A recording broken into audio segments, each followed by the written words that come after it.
ഓം ശാന്തി 17/7/2024 പ്രഭാതമുരളി. മധുരമായ കുട്ടികളെ, ഈ ശരീരത്തെ കാണരുത്, ആത്മാവിനെ കാണൂ. സ്വയം ആത്മാവാണെന്ന് മനസ്സിലാക്കി ആത്മാവിനോട് സംസാരിക്കൂ. ഈ അവസ്ഥ നേടണം. ഇത് തന്നെയാണ് ഉയർന്ന ലക്ഷ്യം.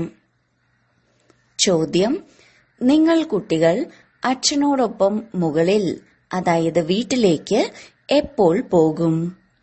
ഉത്തരം: എപ്പോഴാണോ അപവിത്രതയുടെ അളവ് അംശം പോലും ഇല്ലാതാകുന്നത്. ബാബ പവിത്രമാണ്, അതുപോലെ നിങ്ങൾ കുട്ടികളും പവിത്രമായി മാറുമ്പോൾ മുകളിലേക്ക് പോകാൻ സാധിക്കും. ഇപ്പോൾ നിങ്ങൾ കുട്ടികൾ ബാബയുടെ സന്മുഖത്താണ്. ജ്ഞാനസാഗരനിൽ നിന്നും ജ്ഞാനം കേട്ട് കേട്ട് നിങ്ങൾ പുഷ്പമായി മാറും.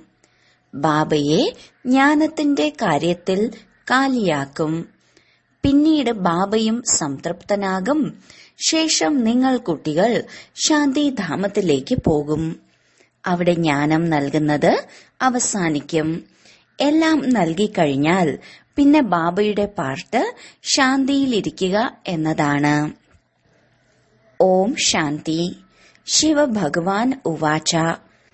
ശിവഭഗവാനു വാച എന്ന് കേൾക്കുമ്പോൾ മനസ്സിലാക്കണം, ഒരേ ഒരു ശിവബാബ തന്നെയാണ് ഭഗവാൻ, അല്ലെങ്കിൽ പരമപിതാവ്. അവരെ തന്നെയാണ് നിങ്ങൾ കുട്ടികൾ ആത്മാക്കൾ ഓർമ്മിക്കുന്നത്. രചയിതാവായ ബാബയിൽ നിന്നും പരിചയം ലഭിച്ചിട്ടുണ്ട്. തീർച്ചയായും നമ്പർ വൈസ് പുരുഷാർത്ഥം അനുസരിച്ചായിരിക്കും ഓർമ്മിക്കുന്നത്. എല്ലാവരും ഏകരസമായി ഓർമ്മിക്കുകയില്ല. ഇത് വളരെ സൂക്ഷ്മമായ കാര്യമാണ്. സ്വയം ആത്മാവാണെന്ന് മനസ്സിലാക്കൂ. അതുപോലെ മറ്റുള്ളവരും ആത്മാവാണ് എന്ന് കരുതൂ. ഈ അവസ്ഥ നേടുന്നതിന് സമയമെടുക്കും. മനുഷ്യർക്കാണെങ്കിൽ ഒന്നും അറിയില്ല. അറിയാത്തതിനാൽ സർവവ്യാപി എന്ന് പറയുന്നു. എങ്ങനെയാണോ നിങ്ങൾ കുട്ടികൾ സ്വയം ആത്മാവാണെന്ന് മനസ്സിലാക്കുന്നത്, ബാബയെ ഓർമ്മിക്കുന്നത്, അതുപോലെ മറ്റാർക്കും ഓർമ്മിക്കാൻ സാധിക്കില്ല. നമ്മൾ സഹോദരങ്ങളാണ് എന്ന് പറയുന്നുണ്ട്, എങ്കിൽ ആത്മാവിനെ കാണണ്ടേ? ശരീരത്തെ കാണാൻ പാടില്ലല്ലോ. ഇത് വളരെ വലിയ ലക്ഷ്യമാണ്. ബാബയെ ഒരിക്കലും ഓർമ്മിക്കാത്തവരായും ഒരുപാട് പേരുണ്ട്. ആത്മാവിൽ കറ പിടിച്ചിട്ടുണ്ട്. മുഖ്യമായത് ആത്മാവിന്റെ കാര്യം തന്നെയാണ്. സതോ പ്രധാനമായിരുന്ന ആത്മാവ് തന്നെയാണ് ഇപ്പോൾ തമോ പ്രധാനമായി മാറിയിരിക്കുന്നത്. ബാബയിൽ ഈ ജ്ഞാനമുണ്ട്. ജ്ഞാനസാഗരൻ പരമാത്മാവ് തന്നെയാണ്. നിങ്ങൾ നിങ്ങളെ ജ്ഞാനസാഗരൻ എന്ന് പറയില്ല. നിങ്ങൾക്കറിയാം, നമുക്ക് ബാബയിൽ നിന്നും മുഴുവൻ ജ്ഞാനവും എടുക്കണം. ബാബ ജ്ഞാനം തന്റെ കയ്യിൽ വെച്ച് എന്ത് ചെയ്യാനാണ്? അവിനാശിയായ ജ്ഞാനരത്നങ്ങളാകുന്ന ധനം കുട്ടികൾക്ക് നൽകുക തന്നെ വേണം. കുട്ടികൾ നമ്പർ വൈസ് പുരുഷാർത്ഥമനുസരിച്ച് എടുക്കുന്നവരാണ്. ആരാണോ കൂടുതൽ എടുക്കുന്നത് അവർക്കേ നല്ല രീതിയിൽ സേവനം ചെയ്യാൻ സാധിക്കൂ. ബാബയെ ജ്ഞാനസാഗരൻ എന്നാണ് വിളിക്കുന്നത്. ബാബയും ആത്മാവാണ്. നിങ്ങളും ആത്മാക്കളാണ്.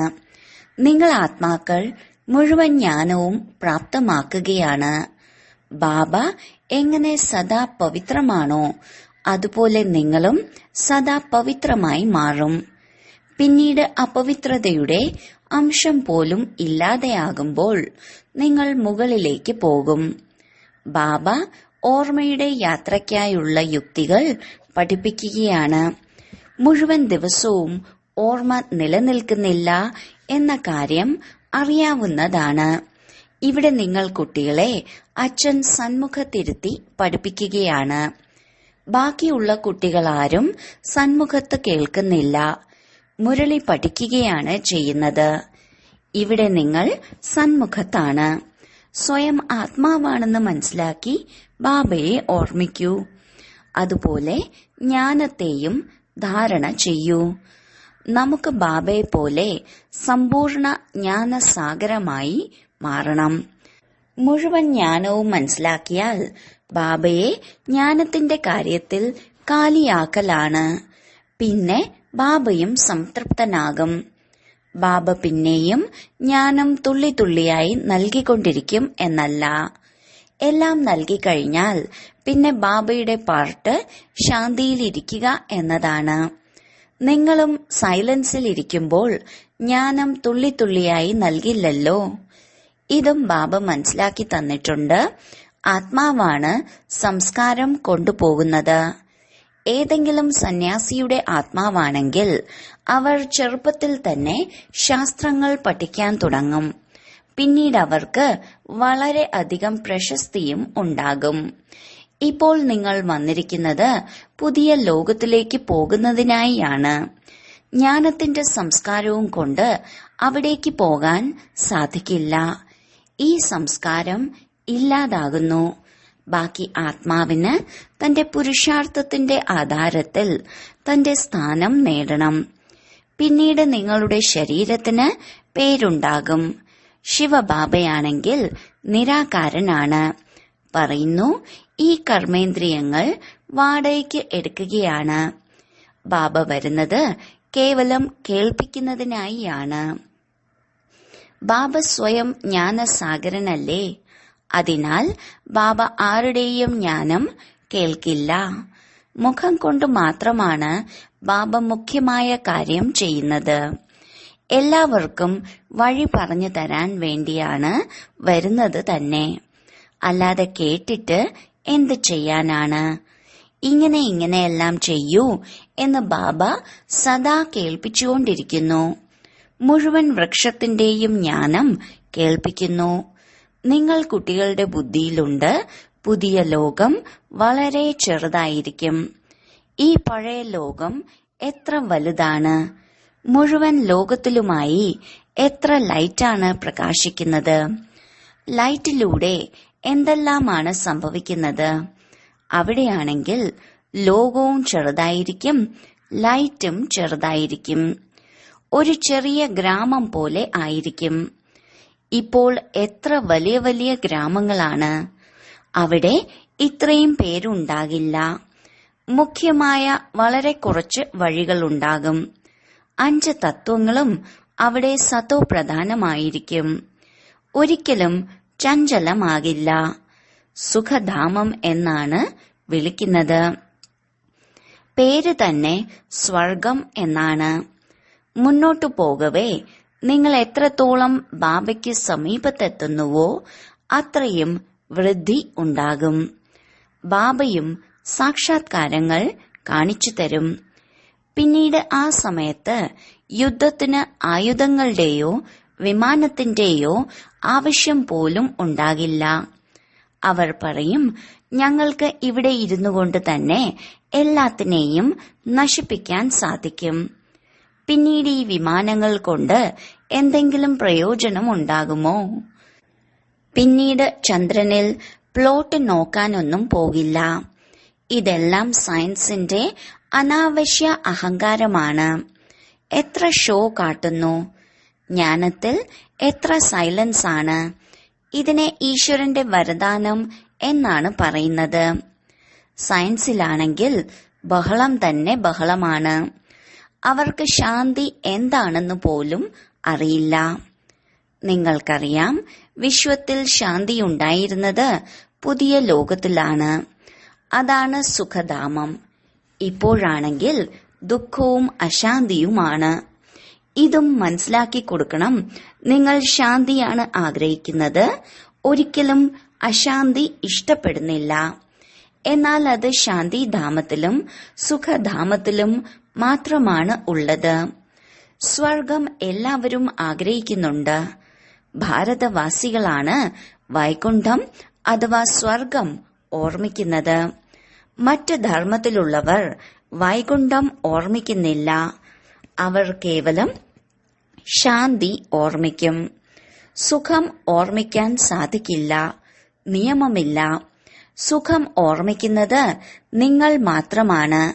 അതിനാലാണ് ദുഃഖത്തിൽ നിന്ന് രക്ഷിക്കൂ എന്ന് പറഞ്ഞ് വിളിക്കുന്നത്. ആത്മാക്കൾ വാസ്തവത്തിൽ ശാന്തിധാമത്തിൽ വസിക്കുന്നവരാണ്.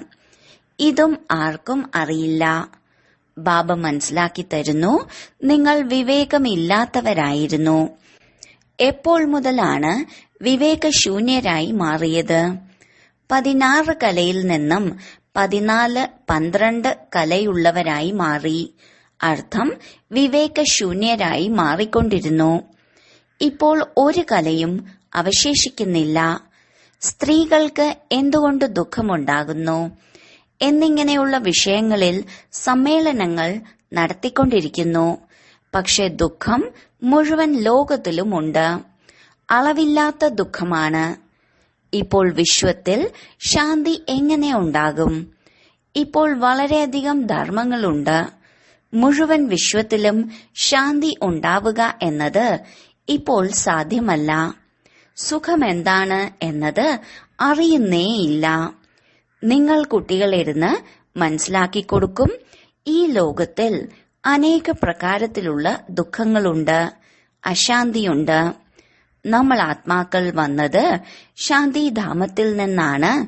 മാത്രമല്ല സുഖധാമത്തിലാണ് ഈ ആദി സനാതന ദേവി ദേവതാ ധർമ്മം ഉണ്ടായിരുന്നത്.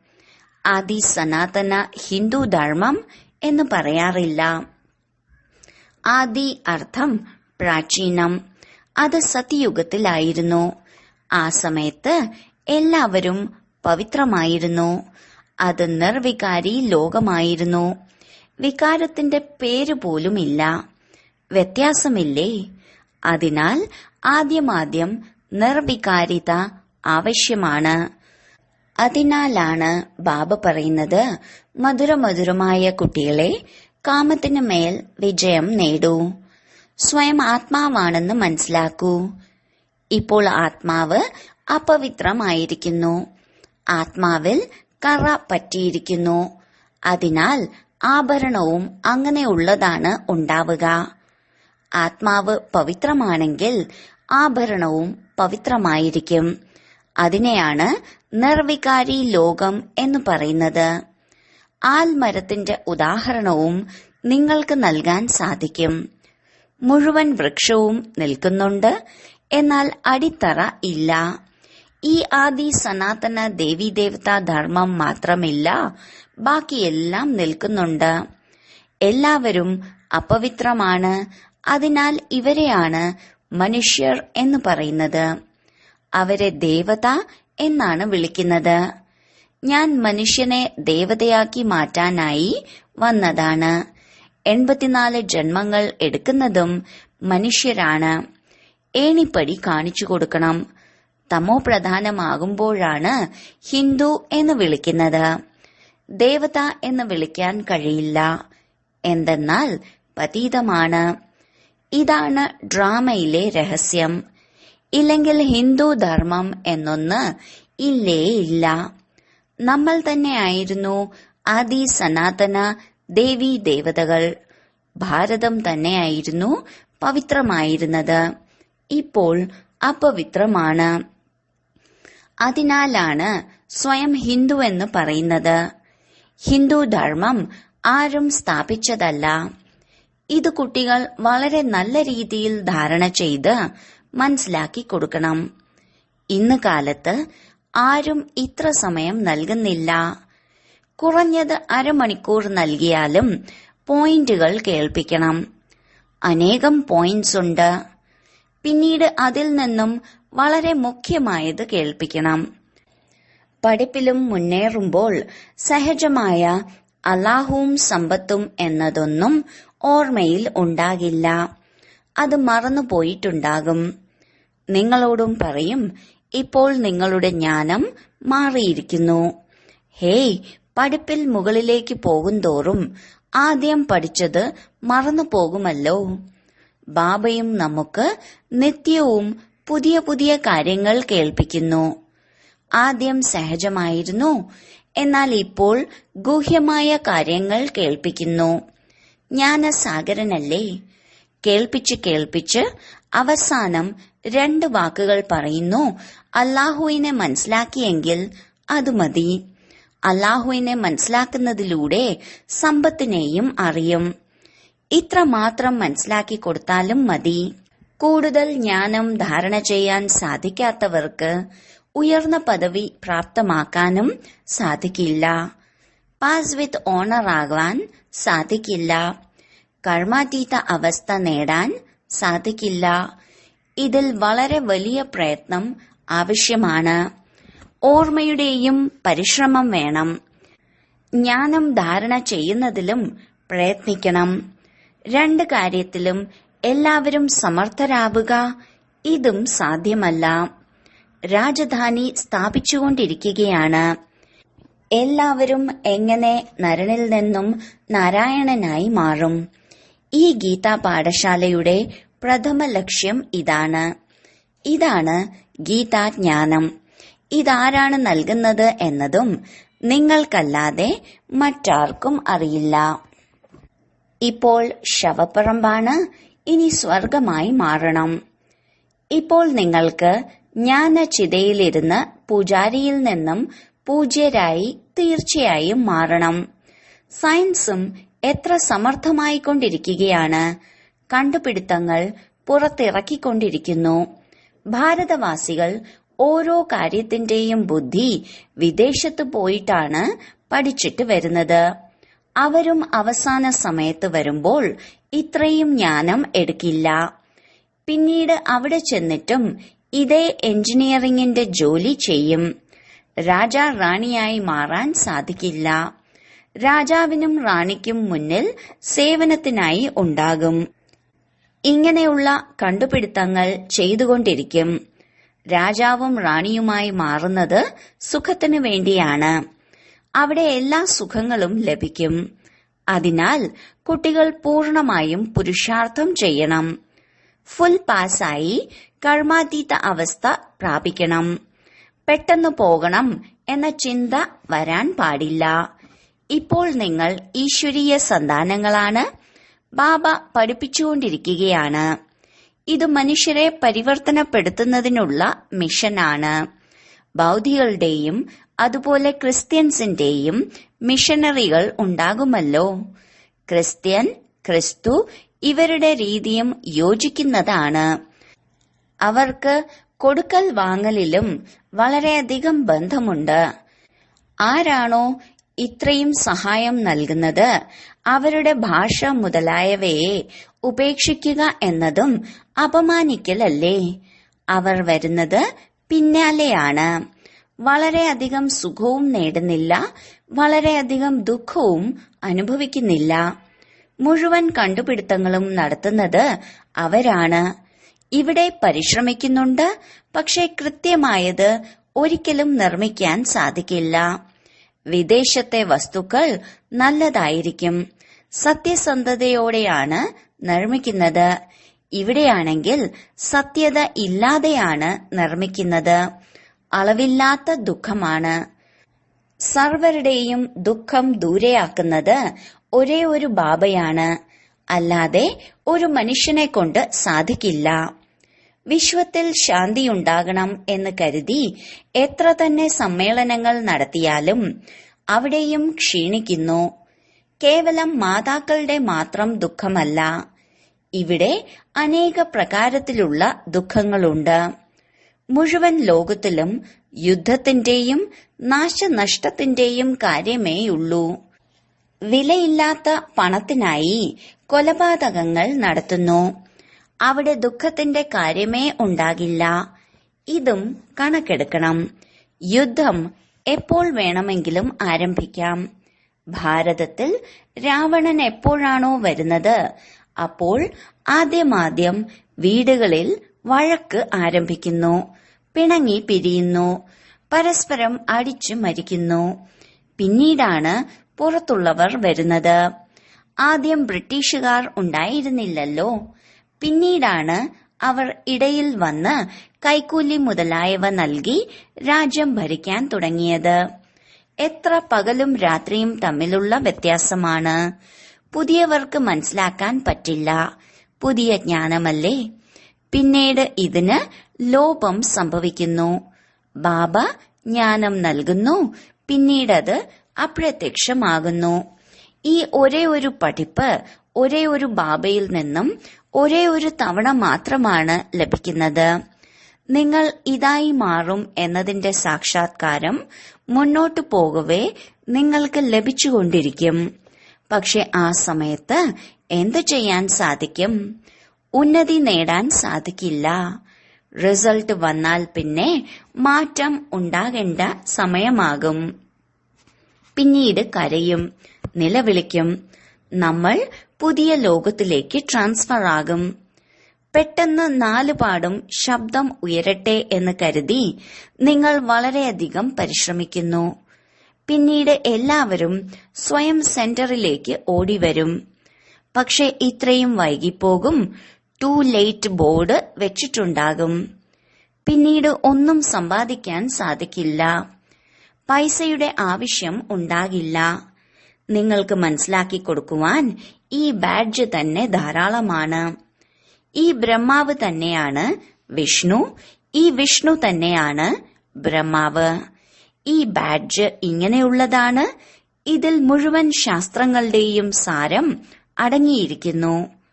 ബാബ ബാഡ്ജിന്റെ മഹിമ വളരെയധികം ചെയ്യുന്നു. എല്ലാവരും നിങ്ങളുടെ ബാഡ്ജിനെ കണ്ണുകളിൽ വയ്ക്കും. ഇങ്ങനെയുള്ള സമയവും വരും. മന്മനാഭവ ഇതിലുണ്ട്. എന്നെ ഓർമ്മിക്കുകയാണെങ്കിൽ ഇതായി മാറും. പിന്നീട് ഇതേ 84 ജന്മങ്ങൾ എടുക്കും. പുനർജന്മം എടുക്കാത്തത് ഒരേ ഒരു ബാബ മാത്രമാണ്. ശരി, വളരെ കാലത്തെ വേർപാടിന് ശേഷം തിരിച്ചു കിട്ടിയ മധുരമധുരമായ കുട്ടികൾക്ക് മാതാവും പിതാവുമായ ബാബ്ദാദയുടെ സ്നേഹസ്മരണയും പുലർക്കാല വന്ദനവും. ആത്മീയ അച്ഛന്റെ ആത്മീയ കുട്ടികൾക്ക് നമസ്കാരം. ധാരണയ്ക്കുള്ള മുഖ്യസാരം: 1. ഓർമ്മിക്കുന്നതിനുള്ള പരിശ്രമവും ജ്ഞാനത്തിന്റെ ധാരണയും ചെയ്ത് കർമാതീത അവസ്ഥ പ്രാപ്തമാക്കുന്നതിനുള്ള പുരുഷാർത്ഥം ചെയ്യണം. ജ്ഞാനസാഗരനിലെ സമ്പൂർണ്ണ ജ്ഞാനം സ്വയത്തിൽ ധാരണ ചെയ്യണം. 2. ആത്മാവിൽ പതിഞ്ഞ അഴുക്കിനെ ഇല്ലാതാക്കി സമ്പൂർണ്ണ നിർവികാരിയായി മാറണം. അപവിത്രത അംശം പോലും ഉണ്ടാകരുത്. നമ്മൾ ആത്മാക്കൾ സഹോദര സഹോദരങ്ങളാണ്. ഈ അഭ്യാസം ചെയ്യണം. വരദാനം: സമയത്തിന്റെയും സങ്കല്പത്തിന്റെയും ഖജനാവിൽ ശ്രദ്ധ നൽകിക്കൊണ്ട് സമ്പാദ്യത്തിന്റെ ശേഖരണം വർദ്ധിപ്പിക്കുന്ന കോടി മടങ്ങ് പതിയായി ഭവിക്കട്ടെ. ധാരാളം ഖജനാക്കൾ ഉണ്ടെങ്കിലും സമയത്തിന്റെയും സങ്കല്പത്തിന്റെയും ഖജനാക്കളിൽ വിശേഷ ശ്രദ്ധ നൽകൂ. ഓരോ സമയവും സങ്കല്പം ശ്രേഷ്ഠവും ശുഭവുമാണെങ്കിൽ സമ്പാദ്യത്തിന്റെ ശേഖരണം വർദ്ധിക്കുന്നു. ഈ സമയം 1 മടങ്ങ് ശേഖരിക്കുകയാണെങ്കിൽ 10 മടങ്ങ് ലഭിക്കുന്നു. 1 കോടി മടങ്ങ് ലഭിക്കുന്നതിന്റെ ബാങ്കാണ്. അതിനാൽ എന്തു തന്നെ ത്യാഗം ചെയ്യേണ്ടി വന്നാലും, തപസ് ചെയ്യേണ്ടതായി വന്നാലും, വിനയത്തോടെ നിൽക്കേണ്ടി വന്നാലും, എന്തു തന്നെ സംഭവിച്ചാലും ഈ 2 ഖജനാക്കളിൽ ശ്രദ്ധ നൽകുകയാണെങ്കിൽ കോടി മടങ്ങ് പതിയായി മാറാം. സ്ലോഗൻ: മനോബലത്തോടെ സേവനം ചെയ്യുകയാണെങ്കിൽ അതിന്റെ പ്രാപ്തി പല മടങ്ങ് കൂടുതൽ ലഭിക്കുന്നു. ഓം ശാന്തി.